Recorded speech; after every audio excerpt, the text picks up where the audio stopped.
welcome Jodi Livon.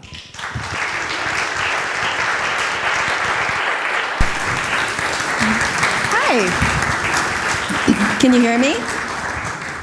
I love this venue. I don't know if anybody's on social media, but I did a whole bunch of posting about this, and I just love this venue because of you guys. It's not just the building that's so cool, it's you also. It's so cool. So hi, thank you for coming. Apparently today we're talking about judgment, right? Anybody here ever judge? Right, everybody judges. It's what you do with it, and then you can disempower the whole thing. So I have a quote by Rita Mae Brown. Good judgment comes from experience, and experience comes from bad judgment. Right? So it's true, isn't that true? So everybody judges. Some people more than others, and then some people judge themselves for judging. You guys do that? You find yourself judging, and then you start to judge yourself because you're judging, and then it keeps going on and on and on. It's like you're a cartoon character. Like Ziggy. You remember Ziggy? Have I said this before here? I remember one of these little characters of one of his little cartoons in the Star Tribune years ago that said he's sitting in front of a cake and he says, "That'll teach that chocolate cake to tempt me." Chocolate cake. And then the next one says, "Everybody thinks I'm paranoid." And I could so relate to that because then you keep spinning, your mind keeps spinning, and clearly Ziggy's mind spins. So as I said, everybody judges. When we're judging, we're in a place of fear. So there are two places, and I'm sure all of you have heard this. You're either in fear or you're in a place of love. You cannot be in a place of love if you are in fear. You can have moments of fear, and you pop yourself right back into love. So what you say to yourself if you find yourself judging is, "I must be fearful. There must be something going on for me. I must be fearful." If you remember that everything that you do is for the greater good, everything that happens on some level will elevate your spirit to a higher consciousness, a happier place, a sparklier energy, then you sort of take some of the heat out of a judgment. And that's really the best thing to do.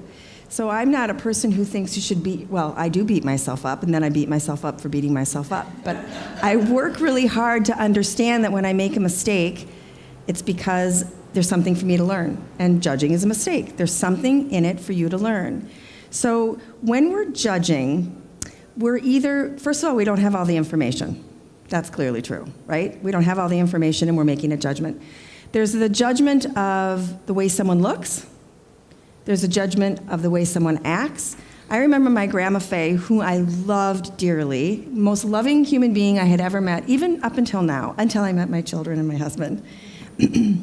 She was a little round, Eastern European Jewish lady, darling. Her hair was even higher than mine.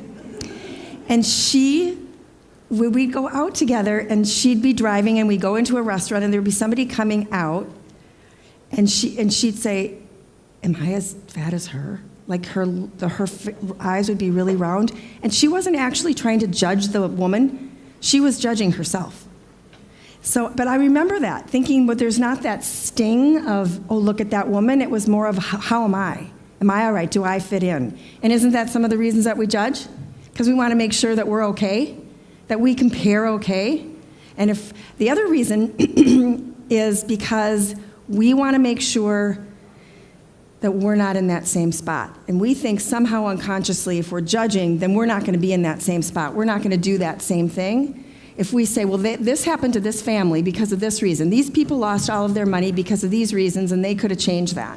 We're actually sounding like we're judging that family, but what we're doing is we're saying, here's how I'm going to keep myself from having that happen. But it is a judgment. It's a judgment of ourselves and our own fear. The thing is, it has that energy that goes out and kind of pops people when you're judged. You can feel it.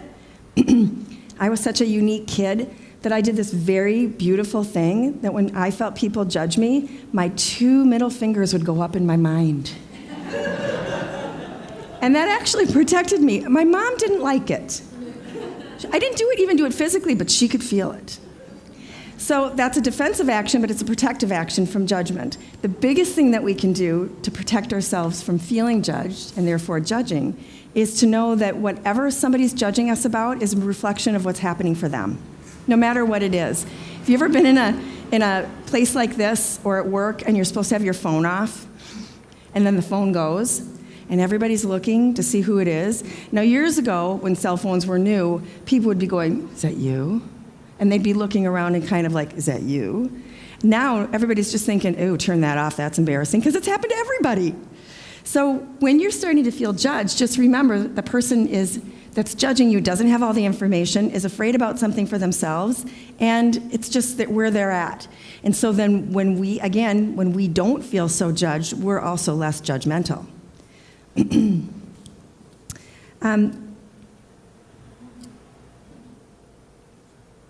See, already your people are talking to me. Your people on the other side, your people in heaven, your people that are dead. Even though I'm standing here and I'm not doing readings, here they are, standing in a little line, coming up behind me saying, you don't really want to read this, you want to read me. But I do. It's so fun to be able to say this out loud. I promise I won't do my fingers out loud. The truth is, we're really here to shine. You know, everybody says, what's your purpose? You're here to shine. And in my case, schwitz a little, sweat a little. And you're here to do whatever it is you're doing. You don't have to worry that you're doing something wrong. You're here, and you're here to have fun, and you're here to shine. And taking the steps necessary to fulfill what our goal is in our life, our soul goal, makes us shine more.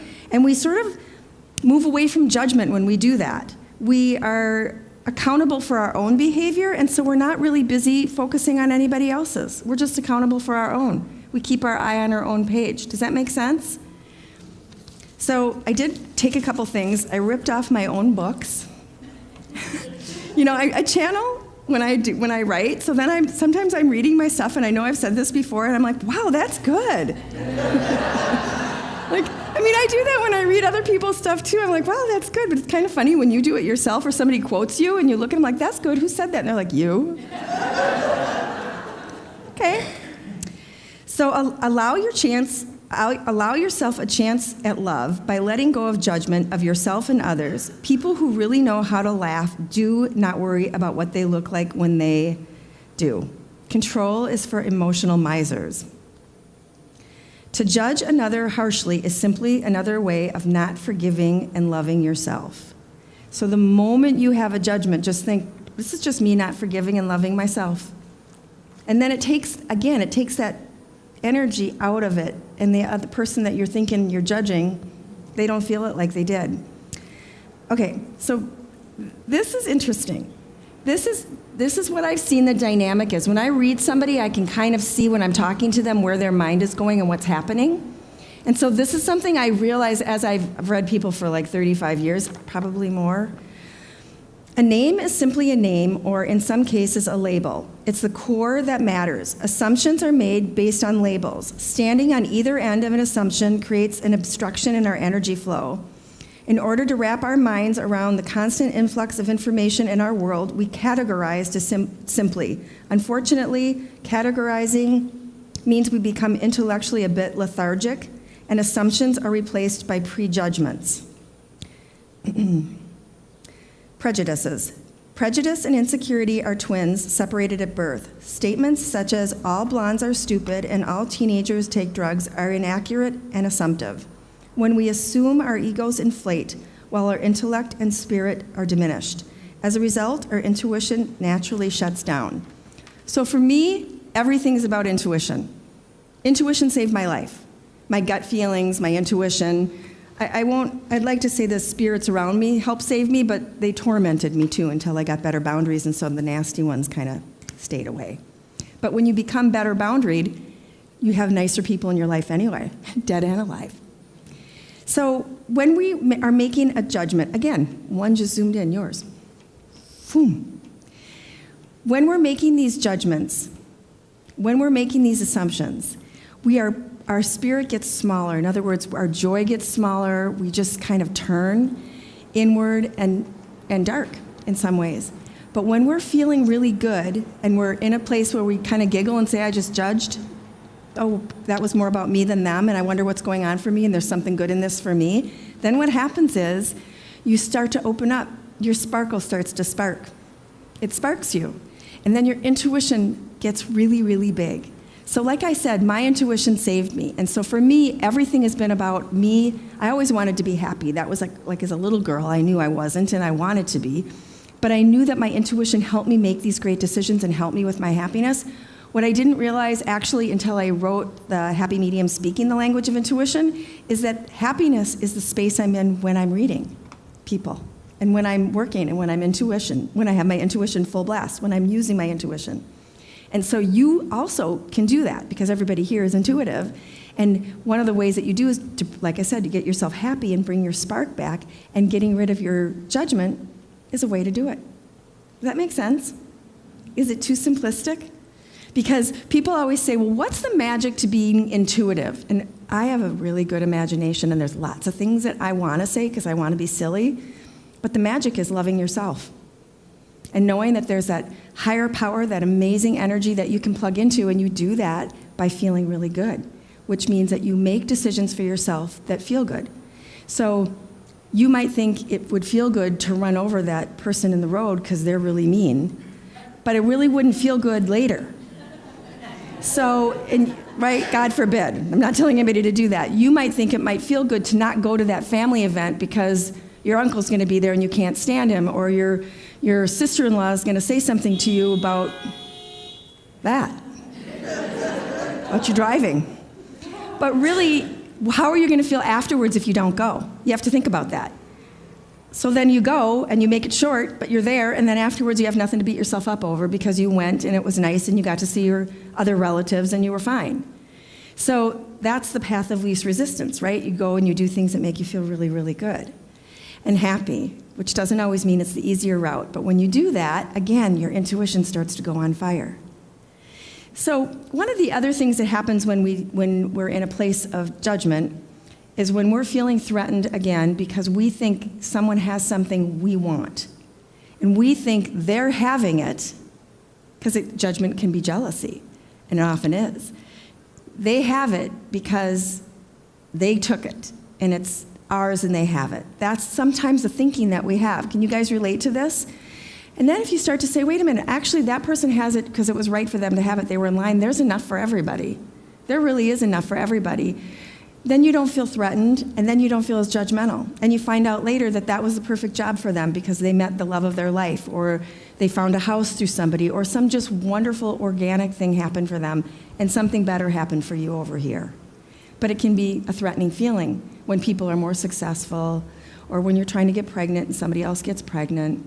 That ever happened to anybody where you really wanted to have a baby and someone else is, this person over here is pregnant and this person over here is pregnant, and you go to a grocery store and it feels like there's no guys there, there's men with babies, but it's all babies because you're in that space of wanting. And so that's what you see. So when you start to bless that all these people have these babies and how wonderful, that negative energy goes away and you open up and you open yourself up for all these good things that can happen. Because that is how it works. It all kind of comes down to that one thing. And I always feel like it always comes down to that connection of love with yourself and that, like I said, that higher energy, whatever you call that higher energy. That's how you get in the flow, and that's how you're more intuitive. That's how you don't beat yourself up for judging. That's how you don't beat yourself up for feeling jealous. You just go, okay, this is how I'm feeling. It's not about them, it's about me. Or how about, and I use this example a lot, how about you're on the road and every driver's nasty? And you finally go, I don't think it's the drivers. I think it's me. And then the drivers aren't so nasty. I was somewhere the other day and I held the door open for them and they gave me like the dirtiest look. And I thought, wow, because, me even 15 years ago would have been, oh my God. And this time I thought, well, they're not having a good day because they can't smile at me, they're really having a bad day, right? Why not have that attitude? Excuse me, my voice seems to leave me when I'm speaking in public when I'm not listening to dead people. We'll just go with that. So, I know I'm going to talk more about this, but I'm wondering if anybody has any questions about this and how it relates to intuition or anything else. Well, I'm glad you asked that because I was just thinking about, can we use the mic? Sorry, sorry. Okay. Yeah, okay, I just was thinking about this. Faith, what's going to happen to you? I mean, is the road ahead is fixed, right? And intuition allows you to feel it as it comes along. Am I right? Or do you need intuition in order to change the road ahead? So I believe that there are some things that are set when we come here. Like before we come here, we, along with our guide, that higher entity being, really makes like an outline of life. And we get to put all these different things in it, but there's all these things that we don't put in it that can happen. We're going to be born male or female, sometimes both, as we are learning right now, right? Even more so. These are going to be our parents. We're going to have this many siblings, and we're going to be in this part of the world, and we're going to have these 3 things that we're going to concentrate on us karmically. But then all these different things happen, and we can make different decisions with it. So fate, yes, I was born a woman to these parents. That's fate. But my choice is what I do with it. Because what if you, in past lives, had 8 kids, and you loved your kids, but you were overwhelmed by it all, and you couldn't feed them all, and God forbid, that just didn't go well. This next life, you too wanted to have many children, but you learned so much from your past life that you could have 8 kids. It's right there for you to do that, but part of you says, you know what? I love children. I'm going to be a teacher. I'm going to have children in my home as well, but I'm not going that route. I'm making a different route. You make that decision. Okay, so if that were to happen, would the intuition then tell me to go to this guy? Yes. That guy will be the right guy. But it's you. It's even not but even I would about the still guy. end up with that guy, whether I use my intuition or not. No, your intuition's always talking to you, whether or not you tune into it or not. If you end up with that guy, that was the best decision for you. So don't beat yourself up if you ended up with somebody that you're not with, or if you're with somebody now and things need to be worked out. That is where you're supposed to be. But your intuition can lead you, so you might be led to say, I'm going to go and get some help in this relationship. That feels empowering to me. I feel lit up inside when I think of that. Or you might think, whenever I think about being with this person, I feel sad, and God forbid, but he hits me or something like that, and it's not changing, and your intuition lights up when you feel like you want to leave that relationship. So how it works is, think about a time that something felt so good to you, a decision you made, some place that you're at, you just felt good. You can feel how your stomach lifts, right? And when you think about something that you did that doesn't feel good, your stomach drops, right? And there's a lot more tools, and you bought that second book, and there's tons of them in there. There's a lot more tools, but that's the biggest one. Think about it. When you're about to do something that feels good to you, don't you feel lit up inside? And when you're about to do something that doesn't feel good, you drop. Like when you judge, you drop. So if you keep yourself lit up inside, you're better guided by your insight because you're more in tune with that voice. It really is a language, and when you're in a good place, you can speak that better. You know what your intuition says. So my intuition, my throat, although I do have thyroid stuff, my throat starts to go, and I get a really itchy nose, oftentimes when there's spirits. I know that my intuition is probably popping me that way. My intuition will tell me something's going to go well because I feel like I'm walking on a cloud. That's my intuition works. And I'm in tune with it because I know how I feel. I know exactly how I feel, so I'm in tune with that. Does that make sense? So intuition is really a tool to help you It is a move tool. forward. It's a language, and you can use it as a tool. It helps you shop, it helps you find love, helps you find doctors. But you don't just use intuition. You have to honestly follow your heart, trust your gut, and use your head. You got to use your head also and your heart. When all 3 are in alignment, you're good to go. Thank you. Another question? I can feel them hanging.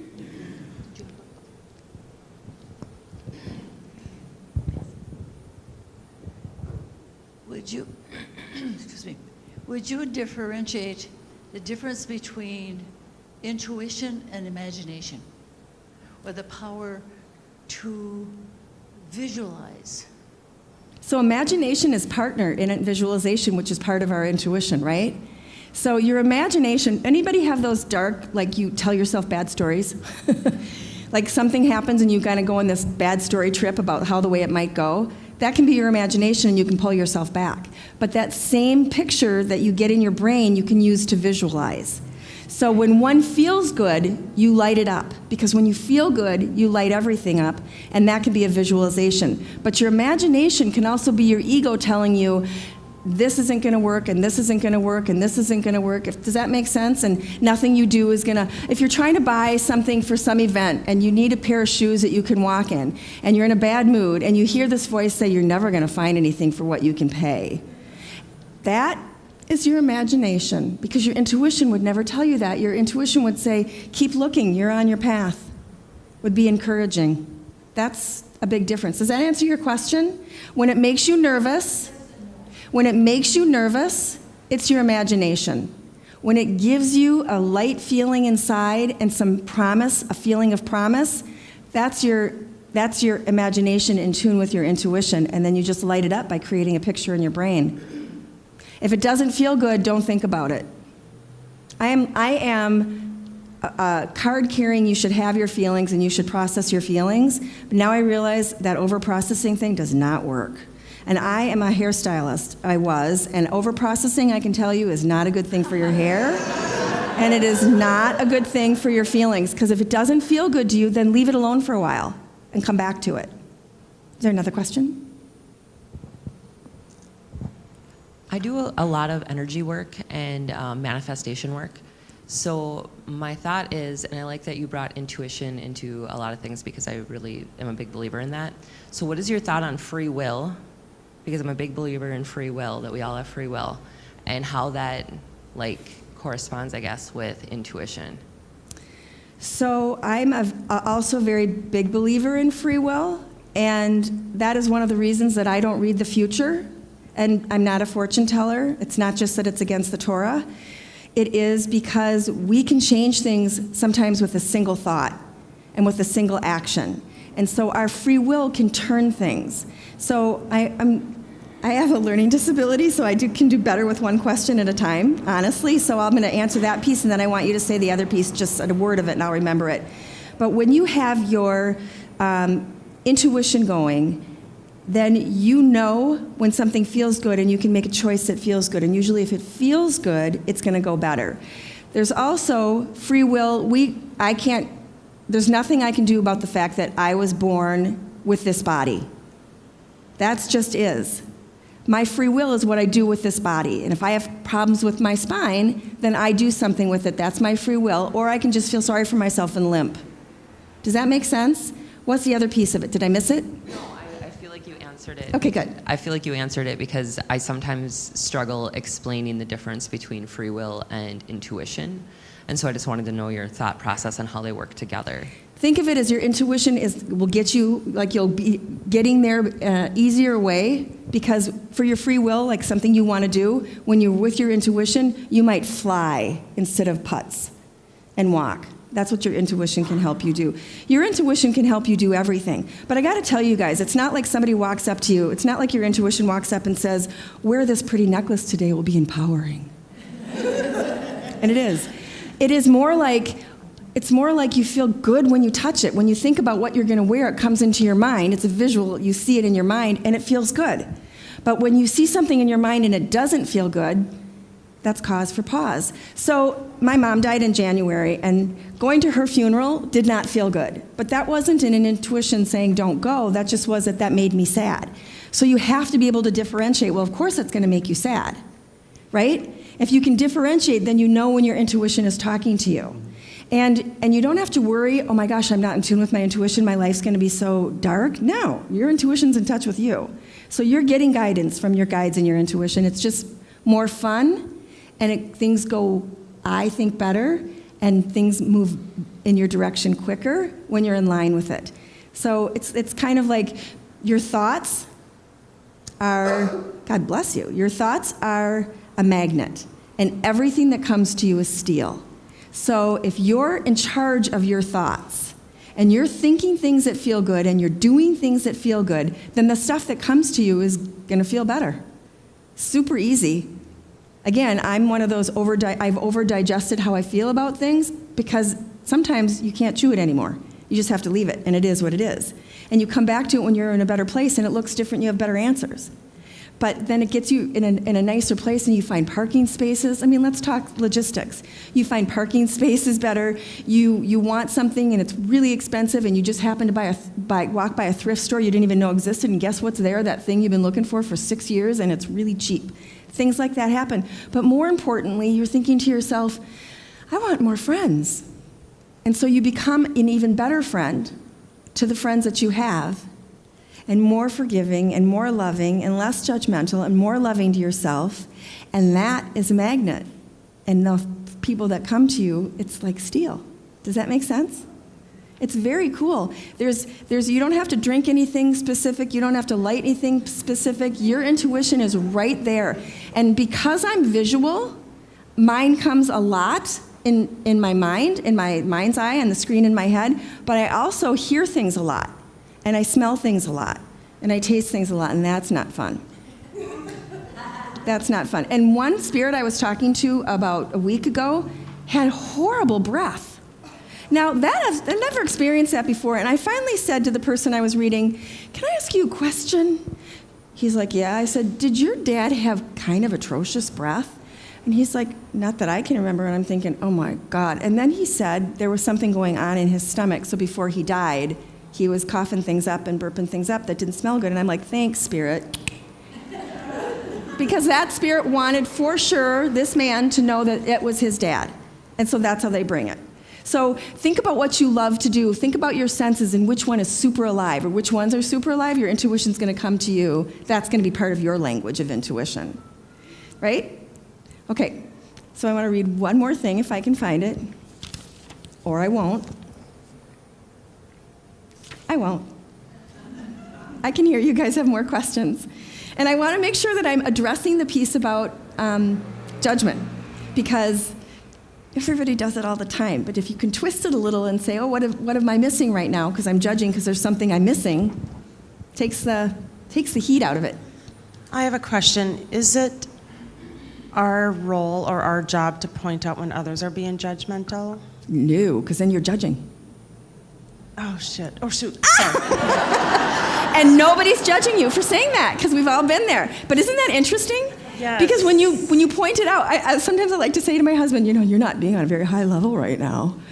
Well, hi, so neither am I, because I'm even thinking that. Does that make sense? All you do is you think they have something to learn from this experience. Did you say that and then pull your neck? Yes. Well, I'm just referring to my 20-year-old daughter who was just, God love her, oh my Lord. Yes, I have a 19-year-old son. Love him a lot too, but teenagers will bring to you your unresolved stuff inside of yourself. Full speed. But seriously, when you think of it, see how cool she was with that? Then she crossed her legs because she was done. She didn't want me to read her anymore unconsciously. That's all right. But that's what people do all the time. That's why I say you have to leave your legs uncrossed when I read you. So, but that is what goes on. What your process was just perfect, because once you start to say, I'm judging them because of something about me, you look at it and guess what? You're not, when you're driving, there aren't a bunch of jerks on the road anymore. They're pretty good because you're in a good space. That was really cool. Thank you. Sure. But don't judge yourself for that. So, and they have their own stuff. So here's the thing. People have their own stuff. People are doing whatever they're doing. Yes, our response to it's kind of a reflection about what's going on for us, no question. They have their own thing. They're in charge of that. They have their higher power that they'll answer to in their way. We don't have to get in the way of that. But we can look at, okay, so how can I help take the pinch out of this to help her? I can stop judging her, and I can just look at what's going on for her that she's feeling so hungry. And then I can look at myself and say, what part of me was feeling so hungry? So I cannot stand gossip. And whenever I hear anybody gossip at my house, be it my kids, and they're not really gossipy, actually they're not. But when something goes on where I think it's in that category, I start to get really not happy. And then I think, all right, I have to take the power away from that, because gossip is just words, and if I don't believe it, it's not gonna hurt me, and they're growing and they're learning. So you have to remember their process too. Does that help? Next question. Really? Oh, there's more. I understand following feelings and using those as a way of getting us through to follow our path. What's the best way to determine if it's your feeling or somebody else's? Ooh, good question. If you're empathic and wide open and... If you are aware of how you feel almost all the time, If you say to yourself, I'm feeling really happy, I'm not very hungry, I'm in a really good space, this is a beautiful room, look at how the light comes through the window, you're just aware of how you feel. If all of a sudden you feel different, out of the blue, chances are you're picking up somebody else's stuff. But you wouldn't be sticky for it if there weren't something in you that didn't have that boundary thing going. So I'm totally a believer in boundaries. When I was learning about the whole intuitive piece, there wasn't anybody talking at all about boundaries. I mean, this is the dinosaur ages, but nobody was talking about boundaries. People would try to open you up more and more, but nobody said, here's how you close it down a little bit, and here's how something's going on for somebody. That's none of your business, and it isn't any of your business. That's their stuff to work on, right? So when you are aware of yourself and how you feel, and also when you do something like, everybody just for a second, close your eyes for a second and just take a deep breath and listen to yourself do a couple in and out, through your nose if you can. And on your next inhale, as you inhale, feel energy from the earth come up through the soles of your feet, come up through your body, and as you exhale, the energy of the heavens comes down through you as well. And so you're covered. You're grounded and you're covered. Okay, you can open your eyes. Can you feel the difference in that? Just listening to yourself breathe helps you do that. But when you just do that grounding exercise, then somebody else's emotion isn't going to pop you as much. And then forgive yourself if it happens. Right? Then you just forgive yourself. So a thing about feelings and emotions. Your feelings come and you can't do one thing about your feelings. Your feelings are just going to come. But the story you tell yourself about what those feelings mean, that you can control. So if you start to judge yourself and say, I'm doing it again, I'm doing all these things to myself again, you're judging yourself. If you say to yourself, I felt this way, and this is the story I'm telling myself about what that means, and now I'm beating myself up with it, I'm going to stop. Or, I love to give this example, and forgive me if I've given the same one before, but it's one of my favorites. I hate shots. You know, shots that you get at the doctor. I can't stand them. I was always hysterical when I was going to get one. But the minute I was pregnant and they wanted to take blood or wanted to do something for me, I was like this. Because the story I was telling myself was, this is for my baby. And I learned so much from that. It's like, that's the story you tell yourself. So when you're going through life, and maybe there's 20-year-olds in here, maybe not, but when you're going through life and things start to happen and you know something's going on, you're working for a company and they've got to let people go, you've been through it before, or your mom was through it before, you say to yourself, so this isn't like my favorite moment in my life, but I have skills and I can get through this. And if I end up not being in this position anymore, then there's something better for me. I'm not going to be sitting in a place of fear with it. You tell yourself a different story about what it means. And then you feel better. And not like a pretend story, but a real story. You tell yourself a different story. So I am Eastern European, and I used the word schwitzing before, and it means perspiring, right? So when I realized that there wasn't air conditioning in here, all of a sudden I'm like, oh my God, every little piece of makeup I have on is going to melt right off my face, and it's on camera. Now what am I going to do? And then I thought, well, that'd be funny. Everybody else's face is melting too. So I told myself a different story and thought it's healthier to not be in air conditioning all the time anyway, and I might be perspiring, but I don't care. Does that make sense? It's just because it feels better. The story feels better. I'm done beating myself up with something that's going on that I can't control. It's no fun. And I feel like life goes so fast anyway, why not just have fun? And then you're more intuitive. And then really cool things come to you. Next question. Any more?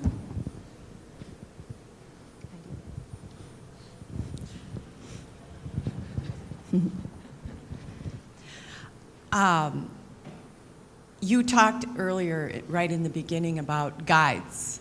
And I'm wondering, are guides your higher self? Is that what your guidance is coming from? Because I've never felt other entities. I'd love to, but I've never felt that. So I've wondered if that's an internal higher self. That's a very good question. And nobody's ever asked me that before, but I do believe that our guides are part of our higher self. Thank you. So keep this in mind. If you don't get these, if your guides aren't saying to you, park in this space or buy this color of car or do your hair like this, you're not alone. My guides don't tell me that either.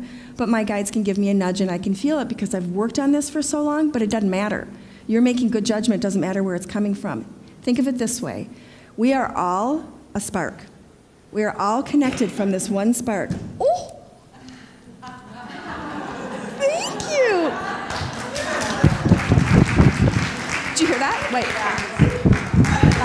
It's like the wind blowing. Sound like a bird. So we're taking- all connected through this spark, right? We are a spark, all connected from this source. We're all part of that spark. So actually, you're me. So are you. Truly. And so, yes, that guiding energy might be as separate as you and I, but it is part of us. That's the whole thing about soulmates and twin flames. And, twin flames are supposedly, and I believe this, kind of us in another person. And so things just seem to fit, you understand. But isn't that true in all ways anyway? So if you feel like you're in love with somebody and they're not your twin flame or your soulmate, that's all right. Doesn't matter. They're exactly who you're supposed to be with. You're in love with them. You're in the right place. Does that make sense? So if you're not constantly in touch with an energy that you think is a guide, so what? Your energy completely sparkles. I've been watching it since I stood up here. You're connected. That's all there is to it. So when you feel good about making a decision, it's the right decision. And again, it's really smart to say to yourself, okay, does this make intellectual sense? Does my heart feel good about this decision? And how about my intuition? So my intellect is really the one that I put the least in, because intellect would say you can't talk to dead people and that you can't hear them, and I think my experience, that's not true, right?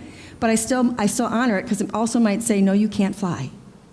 Even when you feel like you can fly, or no, that big leap is not the right time to make this big leap. But when all of them are connected and you feel good about them and you're connected to all three, you're making the right decisions. And think about when you make a decision and it doesn't turn out the way you think it is, it ends up that you learn exactly what you're supposed to learn. So won't we both be less stressed if we're thinking to ourselves, I actually am doing exactly what I'm supposed to be doing, and even if I don't have the bat phone that tells me what I'm supposed to do, there is a part inside of me that knows. Does everybody know what the bat phone is? Okay. I'm like aging myself, but then I thought maybe they do have Batman. I'm talking the original Batman. Remember when they started that out and it was da-da-da-da-da? My siblings and I would run around and dance, and that makes me happy. So that's one of the things I pull out of my little bag when I think, what do I want to feel right now? I'm going to feel happy. I'm going to think of a memory that makes me feel good, and then I'm more intuitive. It's worked for me. Thank you. Mm-hmm.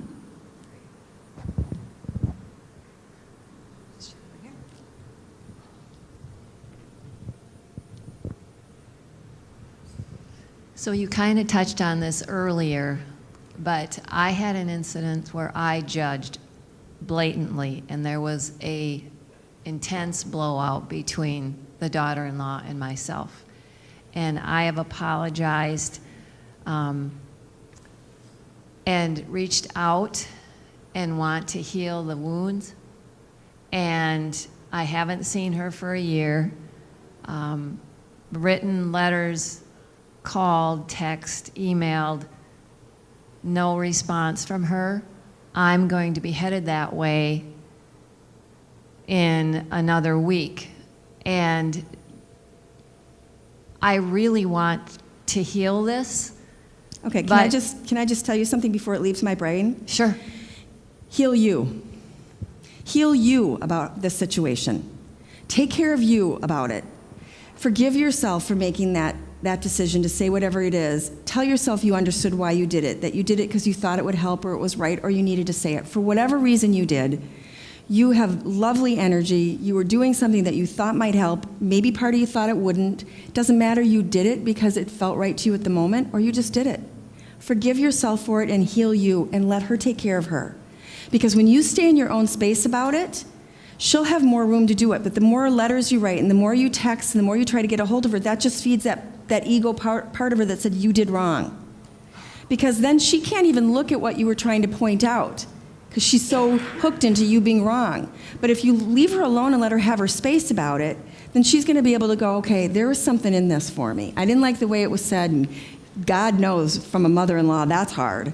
But God knows mother-in-laws love their daughter-in-laws too.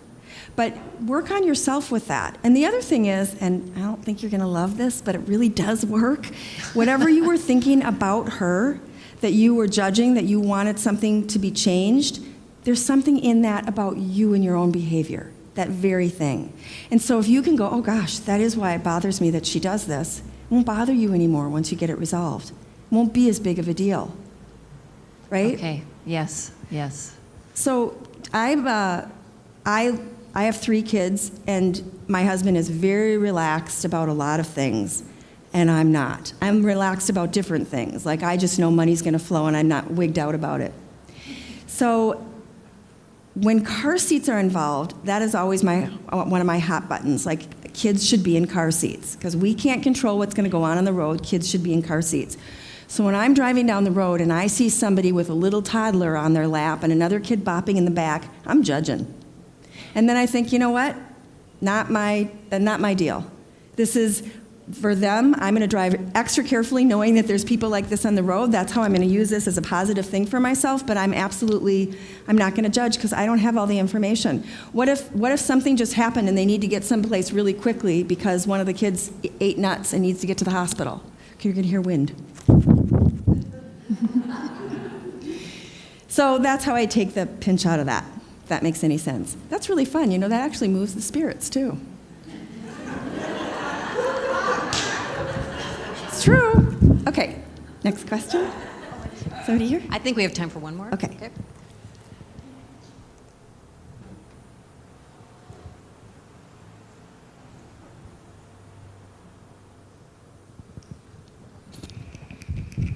Try to get through this. So my family and I just recently experienced hard news that we have a medical issue. I don't even like to say the words, but something very unexpected. 2 days ago we find out, and now we have a new life, and we have to navigate through that. I've always been really in touch with my intuition, learn how to listen to my spirit guides or whatever is leading me there. I'm having a really hard time. Doctors, information, people telling you try this, try that, and I want to just stay grounded in with what feels right, but then it's that feeling of I don't know everything, and I don't know, the doctors know more than what my gut feels, and it's very recent, so I know it might take time to get to a better leveled place, but it's a very new space, and I know sometimes it's easy for me to just go to the fear. So first of all, I'm sorry that you've had something difficult that you're going to be working within, and I'm sending you a lot of love, and I'm sure everybody in here is. Thank you. And please know that you're doing it right, that you didn't miss anything, this isn't your fault, you're totally doing this right, and that it's just navigating through a whole different language, because medicine is a different language. And when you're talking to a nurse and she's telling you try this and it works, remember how you felt when you were talking to that nurse? And how you felt inside. And the next time you speak with anybody in that medical field and you get that warm feeling, then that's how the cream rises to the top. That you can see that person's making sense. You're going to start to recognize what physicians are making more sense and which ones to follow. But give yourself a minute. It's like jumping in the water. You don't know exactly. It could be murky at the beginning. You got to get your bearings. You got to learn how to tread water, and that's what you're doing. So you're doing it all right. You're going to figure this out, and you're going to have the best outcome possible. And just know that. Okay? Thank you. You know what's cool about this room? Nobody's judging her. There's no judgment. Because you guys all have been through different things, and that's the most amazing space to be in. And the people that come here immediately can be in it. I told my assistant, Steph, hi Steph, that it's fun to be here because I don't have to work so hard to help get you up to a higher level, because you guys come in so high. And it's wonderful, and you're willing to hear people talk about their version of why judging isn't such a working thing to do. So thank you very much. Yeah. Okay. Thank you, Jodi.